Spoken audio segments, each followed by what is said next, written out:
You are listening to Blessed and Bossed Up, presented by Anchored Media, an entrepreneurship podcast for Christians all about how to make God the CEO of your business. Get ready to be inspired, challenged, but well-equipped to live and build your destiny His way.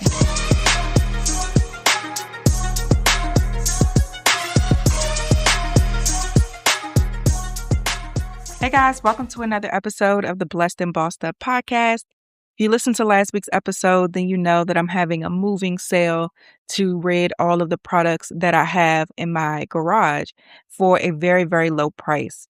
This is a reminder that those products, we do still have some available. I think the devotional is completely gone, but we do have other products available. We have physical copies of my prayer journal, the God is My CEO prayer journal, my podcast planner, She Is Uncompromising, all for just $5 each. Plus shipping, but shipping will still have your total order under $10. If you have a church, if you have a women's group, a small group, if you have any type of community, I especially want to make sure that these books get into the hands of those in your community. If you order more than 10 items, the products are completely free. Shout out to those who have taken advantage of that so far. So if your cart has over 10, it's automatically going to be free. All I ask you to do is to pay for shipping. The link is in the show notes. I'm also going to include links of me going through the different products so that you can see exactly what you're getting, exactly what they look like. And once they're gone, they're gone. So thank you guys so much who have taken advantage so far. All the orders that have gone in since the last episode will be sent out this week.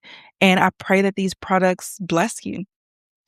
All right, in today's episode, we are continuing on with our discussion of the Ruthless Elimination of Hurry. We find ourselves now at the end of the book.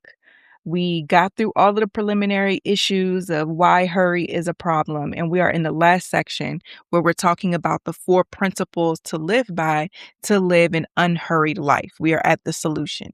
And so I wanted to end this off by us just in each episode going through each 4 so that we can apply this to our lives.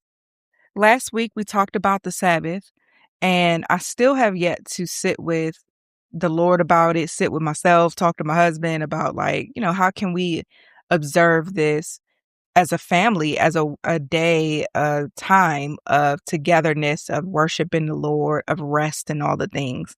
So I do plan to do that soon. But one thing I did do, I went to ChatGPT, which is the AI generative software I've used for years. I recently, within the last 6 months, switched over to Claude. And I definitely prefer Claude over ChatGPT 100%.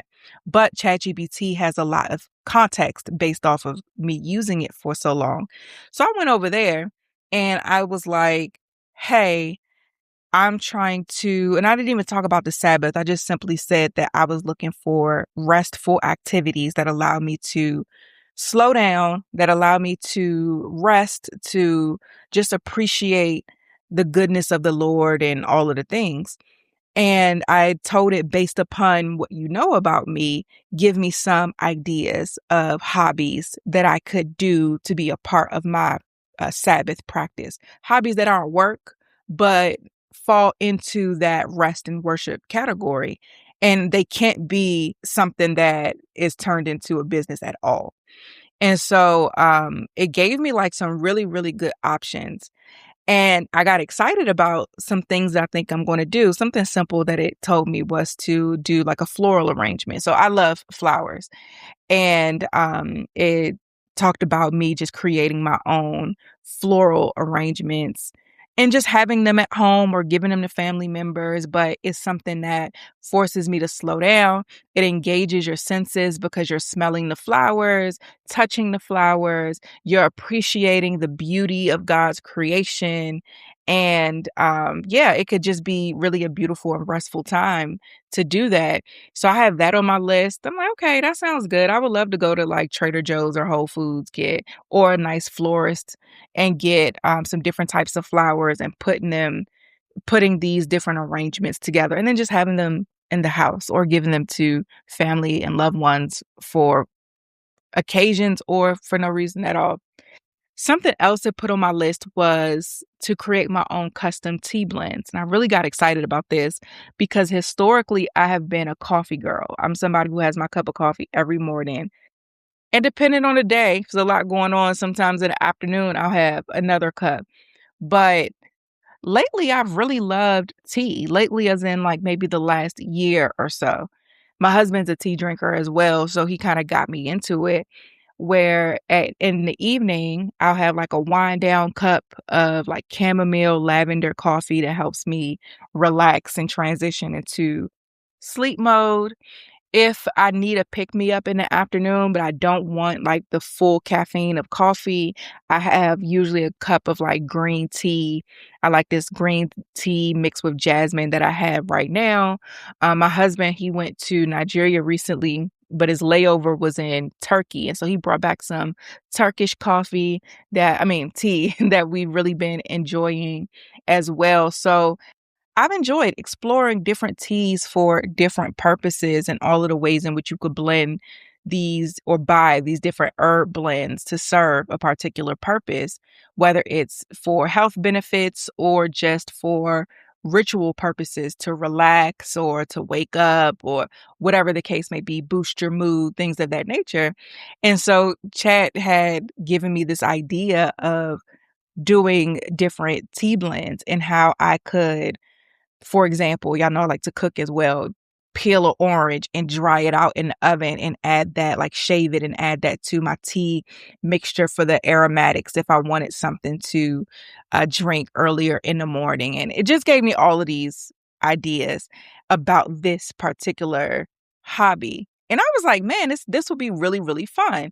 And so I'd say that to say, as you figure out what rest and Sabbath and slowing down looks like for you, think about going to some of these tools that you tell your whole life to and ask it to give you some ideas, because chat was pretty spot on based off of what it knows about me, different things that I would enjoy doing. So I'm looking forward to sitting down and ironing out what the Sabbath looks like. But that got me excited because it gave me some ideas. And tell me, email me, DM me on social media.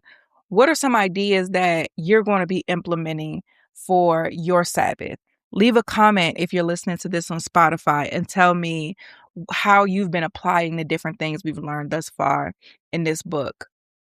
So today's chapter in the third principle on living an unhurried life is all about simplicity. He starts the chapter off saying, let's start out with a few sayings of Jesus that, if we're honest, most of us disagree with or at least dislike. Watch out. Be on your guard against all kinds of greed. Life does not consist in an abundance of possessions. Or sell your possessions and give it to the poor. Do not worry about your life, what you will eat or drink, or about your body, what you will wear. Is not life more than food, and the body more than clothes? Seek first God's kingdom. He continues on to quote, the worries of this life, the deceitfulness of wealth, and desires for other things come in and choke the world, making it unfruitful. Again, I tell you, it is easier for a camel to go through the eye of a needle than for someone who is rich to enter the kingdom of God. He says, if you're not on board with Jesus' view of money, it could be that you, like many Christians in the West, myself included until quite recently and with frequent relapses, don't actually believe the gospel of the kingdom. The good news that the life you've always wanted is fully available to you right where you are through Jesus. Through him, you have access to the Father's loving presence. Nothing, not your income level or stage of life or health or relational status, nothing is standing between you and the life that is truly life. Let's be introspective for a moment. Something that I always ask people when I'm teaching on doing business God's way, I ask a hard question of, if God's purpose for your entrepreneurial endeavors did not amass financial wealth, if it did not look the way that your vision board looks, if your business only helped one person a year and that was God's will, if you only sold 3 products a year and that was God's will, even if you only made enough money to break even and that was God's will, would you be okay with that? If a successful by the world standards business was not God's will for you, would you be satisfied? And let's take it a step further. Would you still follow him? Or will you then take things into your own hands so that you can build it in a way that it is satisfactory to you? I know in our pride, we would be like, of course I will still follow Jesus. Nothing's going to stop me from following the Lord. Okay, I hear you. And also, let's be honest, because the truth of that question will reveal a deeper need of something that needs to be surrendered and transformed by the Lord. And I always ask that question because that's the question that the Lord asked me. I told you guys how when I first gave my business and everything over to him, he had me study the book of Jeremiah.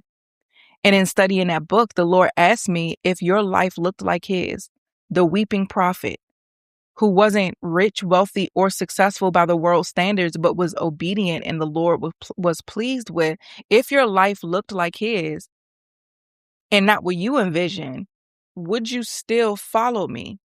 My honest answer was no. My foundation of my relationship with the Lord is honesty and vulnerability. I will always tell God the truth because it is through that truth and that vulnerability that he can heal in me what needs to be healed and give me wisdom in areas where I'm foolish. And so that was an area where I said, God, honestly, no, I wouldn't follow you if my life looks like Jeremiah. However, I want to be in a place to where I would. I want to be in a place to where no matter what my life looks like, I will be satisfied by simply obeying you. Can you help me get there? So I gave the Lord my truth, but also gave him my willingness to be transformed. And so much has come from that decision. So when I ask you to be introspective and think, after reading these sayings of Jesus, after reading the Gospels, would you be satisfied by just finding the fullness of life in him? Period. Nothing else, but just finding your satisfaction and the fullness of life solely in him. Not in money, not in things, not in accolades, but in him. Not saying that you'll be poor, but if you just had only what you need as far as your natural needs and Jesus, would that level of simplicity be one that you will willingly take on? What's the answer to that? I suggest that you answer it honestly. And if the answer is no, ask the Lord to help you get to the place where the answer will be yes. And be willing and obedient to following whatever path or process he takes you through for your answer to be yes, and all of the discomfort that is going to come with it. This episode is brought to you by IXL. The final stretch of the school year is here. With projects, report cards, end of the year milestones approaching, IXL helps kids stay focused, confident, and ready to finish strong. IXL is an award-winning online learning platform that helps kids truly understand what they're learning, whether they're building math confidence, strengthening reading and writing skills, or reviewing science concepts. From pre-K through 12th grade, with personalized interactive content that adapts to each child's level and pace, it's an easy way to support learning now, through summer, and into next school year. Y'all know, we've said it month after month, I am an IXL girl. We use it every single day in my house. Right now, my kindergartner is getting ready for a new standardized test, and their testing software that his school use actually integrates with IXL. And so he's able to use IXL for his specific level to get him ready for his upcoming exams. IXL is proven to improve grades. Studies show that kids who use IXL score higher on tests, and that's actually proven in all 50 states. It saves you time and money. One subscription covers everything, pre-K through 12th grade for all the kids in your home. Make an impact on your child's learning and get IXL now. And Blessed and Bossed Up listeners can get an exclusive 20% off IXL membership when they sign up today at IXL.com/today. Visit ixl.com/today to get the most effective learning program out there at the best price. This episode is brought to you by NetSuite. In today's age, we know that AI is something we cannot get away from. So as a business owner, it's important to ask the question, how can I make AI work for me? Well, the possibilities are endless, but guessing is way too risky. With NetSuite by Oracle, you can put AI to work in your business today. NetSuite is the #1 AI cloud ERP, trusted by over 43,000 businesses. It's a unified suite that brings your financials, inventory, commerce, HR, and CRM into a single source of truth. That connected data is what makes your AI smarter. So it doesn't just guess, it knows. It intelligently automates your routine tasks. It delivers actionable insights, helps you cut costs, and make fast AI-powered decisions with confidence, and you've got total flexibility. From software and IT services to healthcare, equipment manufacturing, financial services, and so many other great American industries, NetSuite delivers a customized solution for your business. This isn't another bolted-on tool. It's AI built into the systems that runs your business.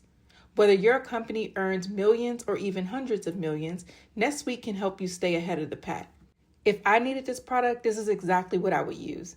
If your revenues are at least in the 7 figures, get our free business guide, Demystifying AI, at netsuite.com/blessed. The guide is free for you at netsuite.com/blessed. netsuite.com/blessed. This episode is brought to you by super.com. You know that feeling when your credit score quietly gets in the way? A declined card, a loan that costs way more than it should. It's frustrating. And for a lot of people, the problem isn't that they're bad with money, it's that the system just isn't giving them credit for what they're already doing. That's why I want to talk about super.com's credit building program. With Super Plus membership, you get access to the super.com card. And here's the part that I love. It gives you a $5,000 credit usage boost. This isn't money that you spend. It's reported to the bureaus as available credit that you're not using, which can lower your utilization ratio and move your score in the right direction. You can also report your on-time rent payments, including up to 2 years of past rent, to all 3 major credit bureaus, TransUnion, Experian, and Equifax. The biggest bill that you pay every month can finally start working for you. No hard credit checks to apply, 0% APR, and you can track your progress right inside the app. Start building your credit the easy way. Go to super.com/credit right now to see how Super Plus can help you boost your credit score. That's super.com/credit.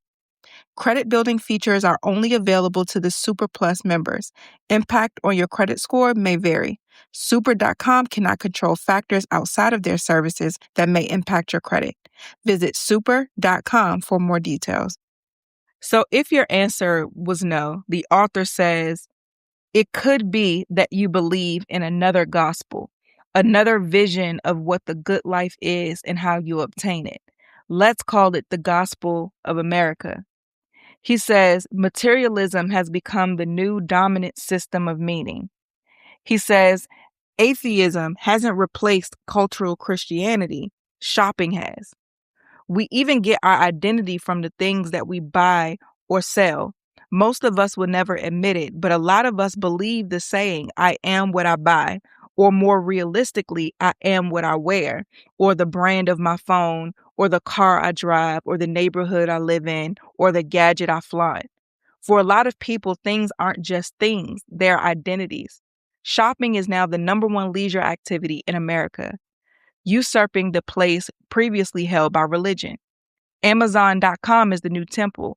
The Visa statement is the new altar. Lifestyle bloggers are the priests and the priestess. Money is the new God.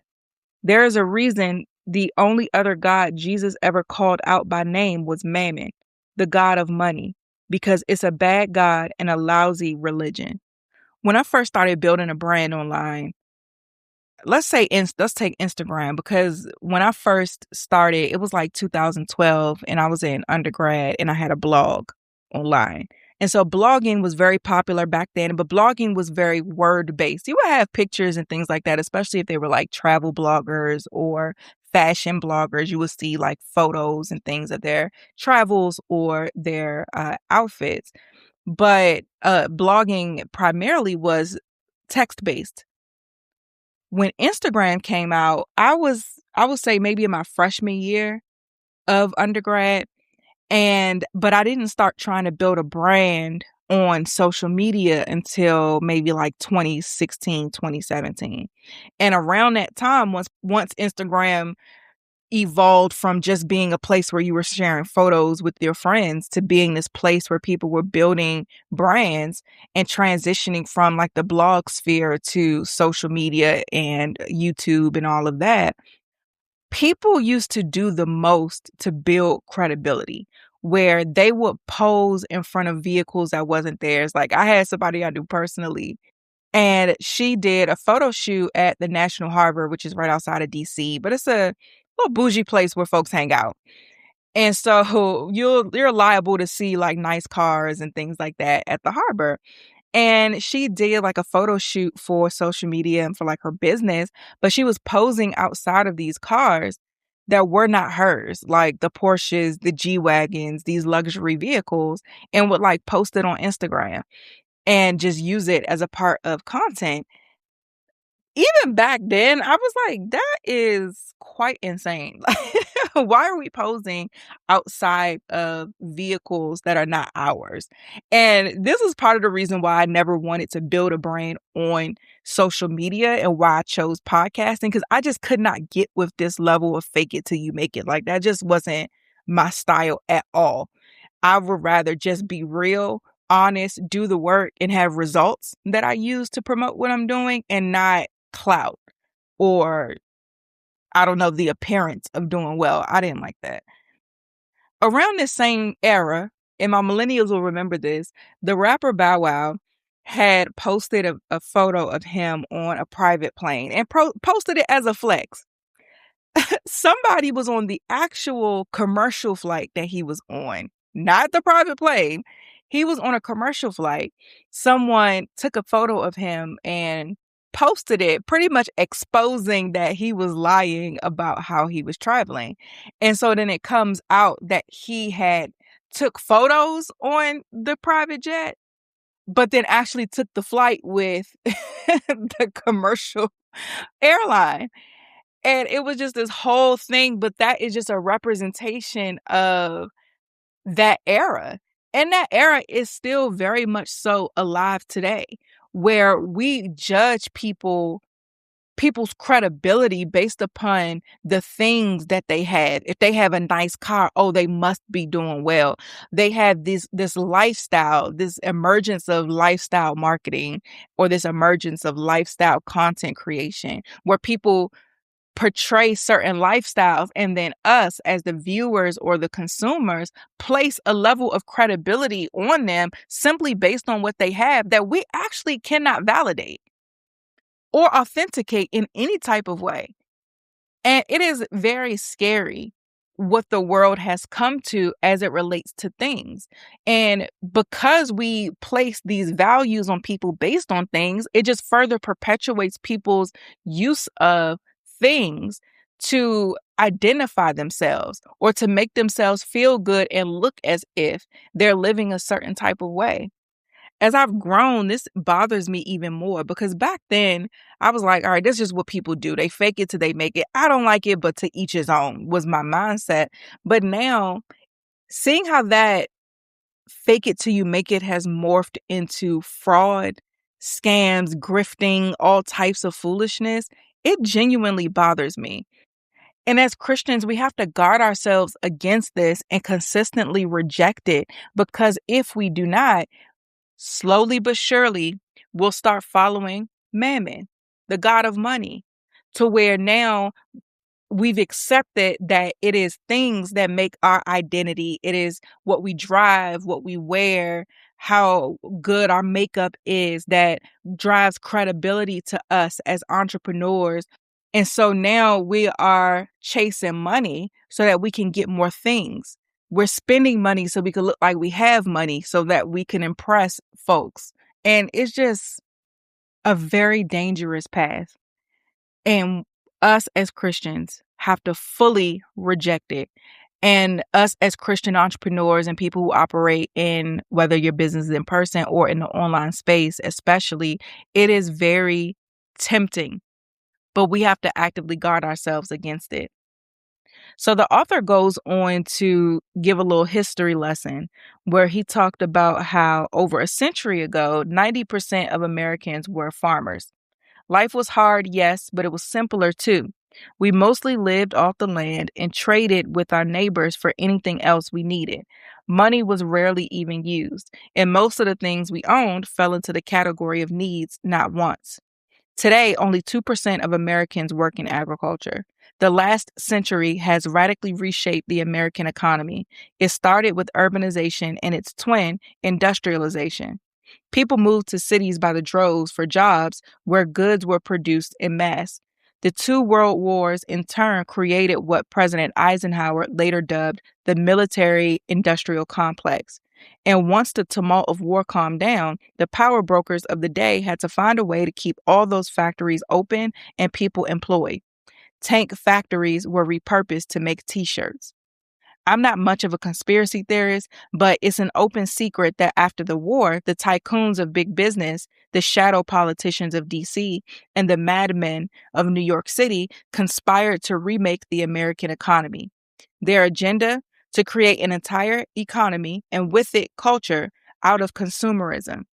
To get the children of a bunch of simple farmers to spend their time and money buying up the latest thing, hot off the assembly line. It was the thingification of American society. He said one Wall Street banker said this: "We must shift America from a needs to a desires culture. People must be trained to desire, to want new things, even before the old have been entirely consumed. We must shape a new mentality. Man's desires must overshadow his need." He says, sounds like an evil genius from a sci-fi movie? No, that was Paul Mazur of the Lehman Brothers.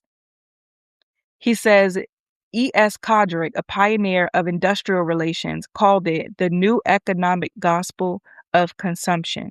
Note his language, gospel. And tragically, their evil plan worked perfectly. In 1927, one journalist observed this about America. A change has come over our democracy. It's called consumptionism. The American citizen's first importance in his country is now no longer that of citizen, but of consumer. Fast forward to today, our consumer economy is now built around people spending money that they don't have on things that they don't need. And we've all heard how our apartments and homes are twice the size that they were in the 50s, while our families are half the size. This book came out in 2019. So much has happened even in the online world since he wrote this book, specifically the influencer economy. I have a bit of a controversial take. Hear me out.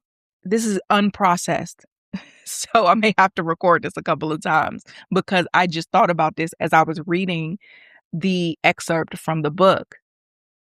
What I'm about to say is directed towards Christian people in this context. I'm not expecting anybody who does not want to live a life dedicated to following the Lord to live by his principles. But if you are a Christian and you consider yourself to be a content creator and you're someone who is online recommending products, who is showing people your different outfits and then linking it in your LTK or in your Amazon storefront or in your TikTok shop, whatever platform that you use to drive sales to these different products in order for you to generate income, I want to pose this as a question. How do you feel like that particular activity, and I'm only discussing the selling stuff part, encouraging people to consume more? That's the only part of what you do that I'm asking about, because I'm sure that is a small part in all of the ways in which you add value to your community. But for that small part of encouraging people to consume and buy things that they don't need, and I'll put an asterisk next to need because it can be debatable if they need it or not. My question is, do you feel that that contributes to consumerism? And if so, do you feel like that conflicts or is in tension with the way that Jesus called us to live? Genuine question. I'm not trying to be accusatory or anything of that nature. It's just a question I thought about as I was reading it. And it's one that I can sit with too. Y'all hear the sponsors on this podcast. I recommend various products and services via sponsored ads. And so it's a question that I can sit with as well. And I plan to, because I do think it is worth zooming in on as a way to polish how we do things to make sure that we are in alignment with how the Lord wants us to live and contributing in a way that sends people closer to Christ and not pull people away from him intentionally or unintentionally. I think it's worth zooming in on to see if there's room for improvement, if there's room to be more selective in the types of things that we recommend or the volume of things we recommend. Is there room to maybe add some disclaimers to the post about consumerism? Or I don't know. These are just unorganized, unprocessed thoughts, but I think that it is worth some introspection, is worth taking to prayer, and is worth sitting with for a little bit and then letting the Lord guide us as far as what or if anything needs to be adjusted as we continue on. The author goes on to say, so what to do? Go back to the hole in the backyard as our toilet? Give up running water? Burn our debit cards? No, that wouldn't fix the problem. Because the problem isn't stuff. It's that we put no limit on stuff due to our insatiable human desire for more. And we think we need all sorts of things to be happy, when in actuality, we need very few. Jesus and the writers of the New Testament put a number of our material needs at the whopping of two things: food and clothing. 1 Timothy 6:8 says, if we have food and clothing, we will be content with that. And like all the most dangerous lies, it's a half truth. More money does make you happier if you're poor. I hate the way some idealistic Christians who aren't poor glamorize poverty. It's horrible. Lifting people out of poverty will make them happier, but only up to a point. And we know exactly what that point is: $75,000. Now, I highlighted this because I'm like, well, who point is that? Because this is when I guess my little materialism start coming in. Because 75? I'm like, I'm going to hear you out, John Mark Comer. I'm going to hear you out. But you lost me at the 70. You lost me for a half a second at the 75. He says, in a landmark study out of Princeton University, two great minds collaborated on a nationwide research project. Dr. Daniel Kahneman, a Nobel Prize-winning psychologist, and Dr. Angus Deaton, a well-respected economist, spent months poring over the data from 450,000 Gallup surveys and concluded that your overall well-being does rise with your income, but only to a point. After that, you either plateau or worse, decline. Here's Deaton in his own words.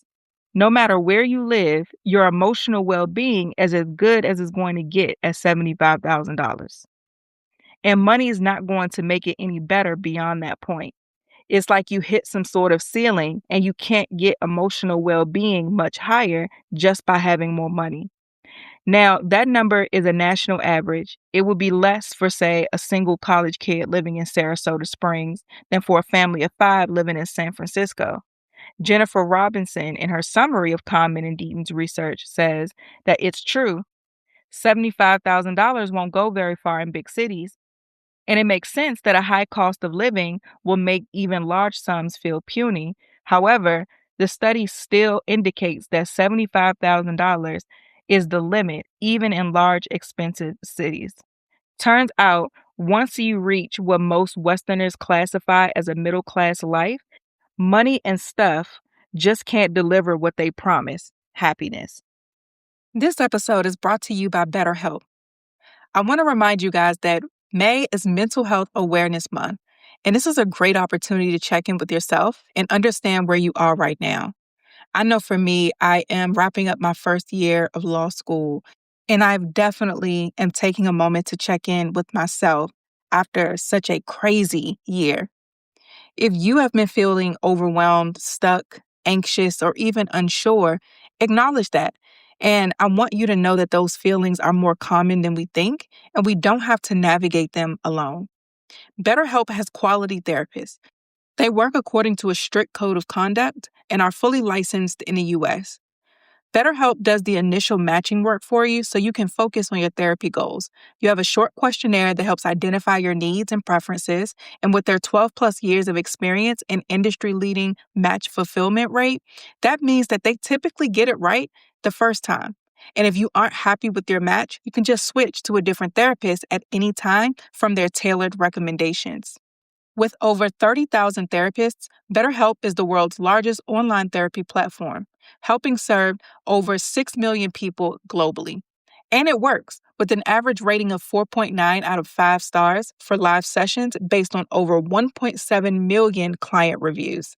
You don't have to be on this journey alone. Find support and have someone with you in therapy. Sign up and get 10% off at betterhelp.com.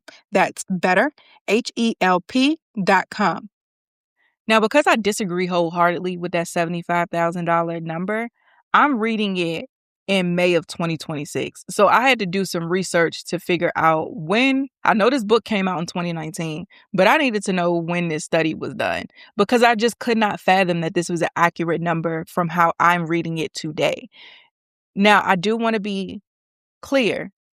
For a lot of people, $75,000 is a good amount of money. However, I am skeptical of if that is the true value of where that peak of happiness is. Because you're essentially telling me that this is how much somebody needs to make to where if they go above that, it no longer is a contributor to their happiness.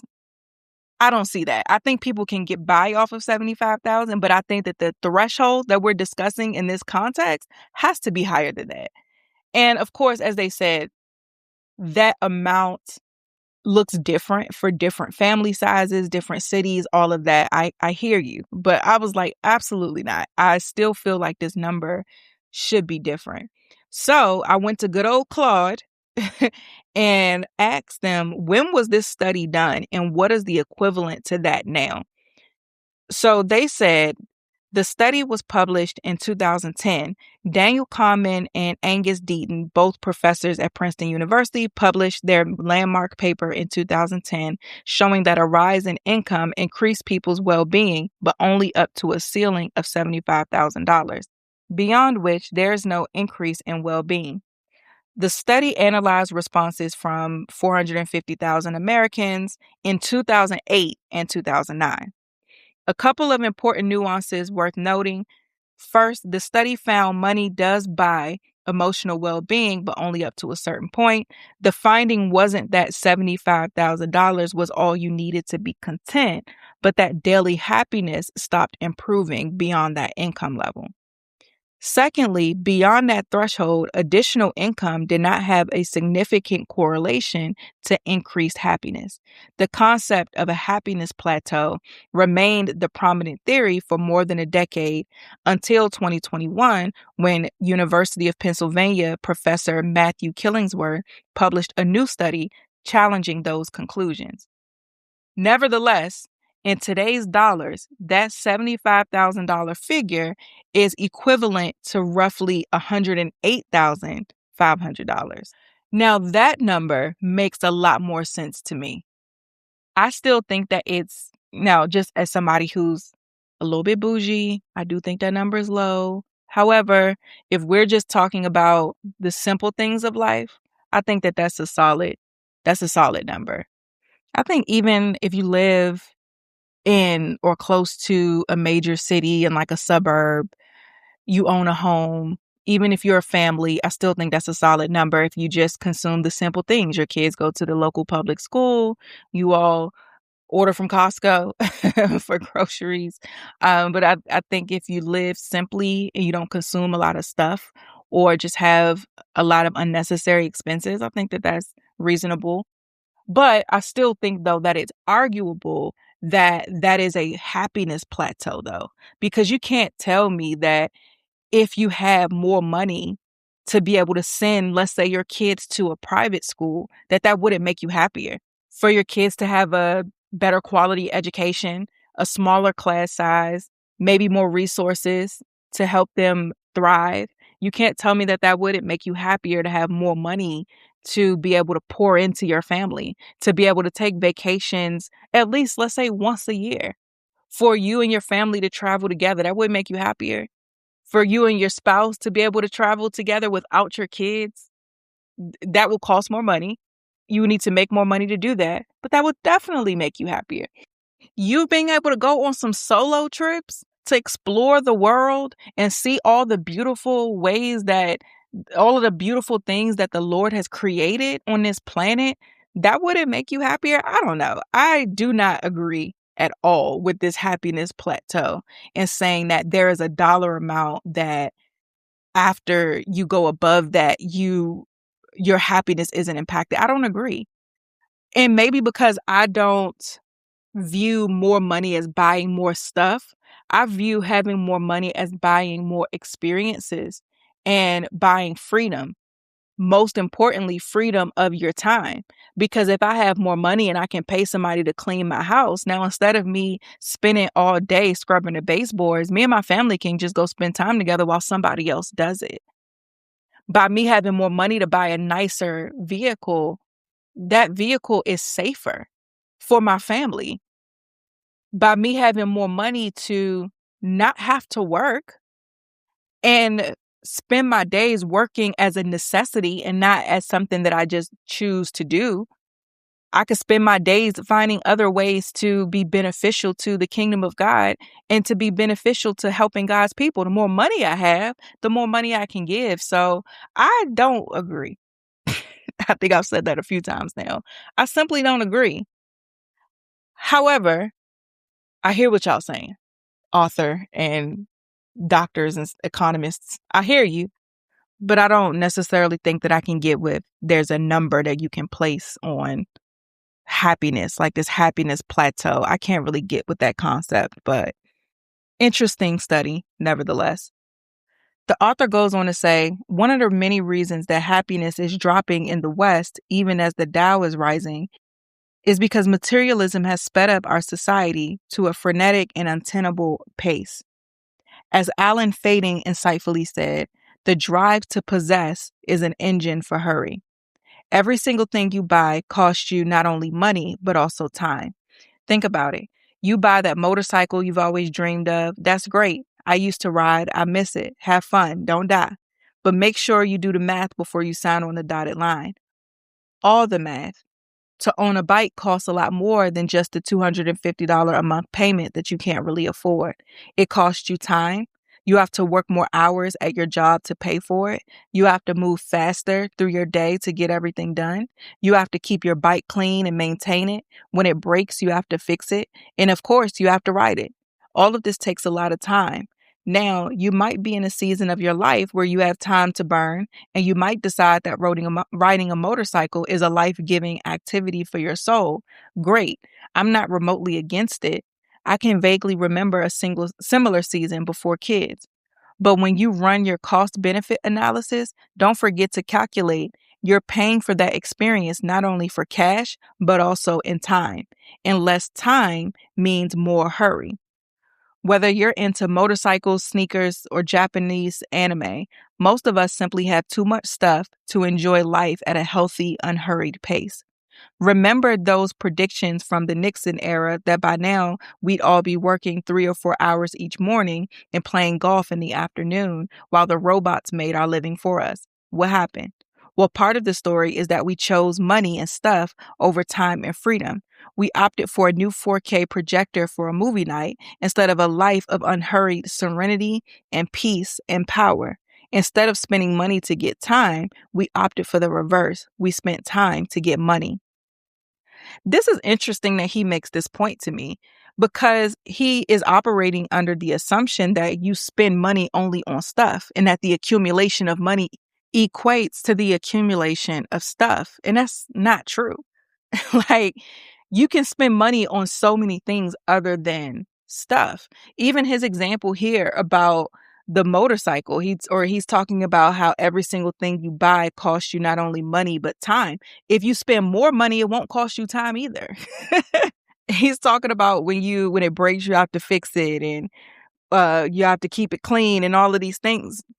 You just pay other people to do that. Or if you spend the money to get the best version of it, you won't even have to get it fixed and maintain that often.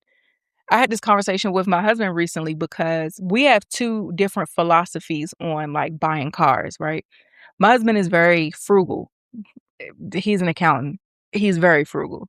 He will rather buy a used car. He will rather buy something that's practical, something that ideally just pay for. You don't have to have payments and all of that. Like, very practical, simple, in air quotes, guy. Me, I say simple because it feels simple initially, but it becomes very complicated very quick. I'm the type of person where if I'm buying a car, I want the latest model, the latest version, not just because I want the latest and greatest for vanity's sake, but from my experience, when you buy a brand new car from the people who make it, not a third party source like a CarMax or Carvana or a used dealership, you're spending more on a vehicle, but you don't have to maintain it as often as if when you're buying a more practical, simple vehicle. I've bought two cars in my lifetime. The first one was brand new. It was a Nissan. It was the same year of the year that I bought it. All I have ever done on that car is take it to get an oil change every time that an oil change is due. That's it. Never had to get any maintenance done. Never had to get anything fixed. Get it washed and get my oil changes. 12 years later, I still drive it from time to time. And only now do we have to get some work done to it. That's 12 years. I paid for the newest model brand new car, but I didn't have to pay for anything. And I got the package that came with free oil changes. So I didn't even have to pay for those either. So I didn't have to spend any extra time doing all of this maintenance stuff that he's talking about. The second car my husband bought for me after we had our first son, it was the same year, 2020, and it's a Jeep. That's my primary car still. It's 2026, 6 years later. I don't have to do any work on my car. I get my oil changes, rotate the tires, all like the little typical things. I don't pay for them because it was part of the package. No issues. My husband, on the other hand, has none of the maybe 5 or 6 practical air quote cars that he's bought over the years since we've been together. You know whose cars have been the last man standing? Mine. Because I believe that when you buy the newest vehicle, get all the bells and whistles, you don't have to deal with the headache in the meantime. And so that's why my perspective is money provides you the freedom of your time, the freedom to have options. And I know that the author is correlating money with stuff to make his point, but I think that it's missing the alternative perspective. And for me, I feel like whenever we are teaching a message and we want people to buy in, we have to provide a holistic perspective taking into account opposing views. And I think that this lacks the perspective that money isn't just to buy stuff. And simplicity doesn't mean less money either. And so, yeah, I think that there's a huge perspective that's missing from his take. And I think his take is correct. We shouldn't be accumulating stuff. However, I believe his take is also underdeveloped. We're about halfway through this chapter. We have a lot more to go. We're already at 42 minutes and I don't want to rush through the rest of it because he does give us some practical tips, about 12. He talks about Jesus next, and then he has about 12 practical tips on how we can live more simply. So I'm going to stop here and then we'll pick that up in the next episode to finish the chapter. Thank you guys so much for listening to another episode of the Blessed and Bossed Up podcast. Don't forget to grab the items that are available in the moving sale. I'll put the links in the show notes of me going through all the products and also the link for you to make your purchases. Thank you to everybody who has purchased so far. I love you guys. Thanks for listening to this show, and I'll see you in the next one.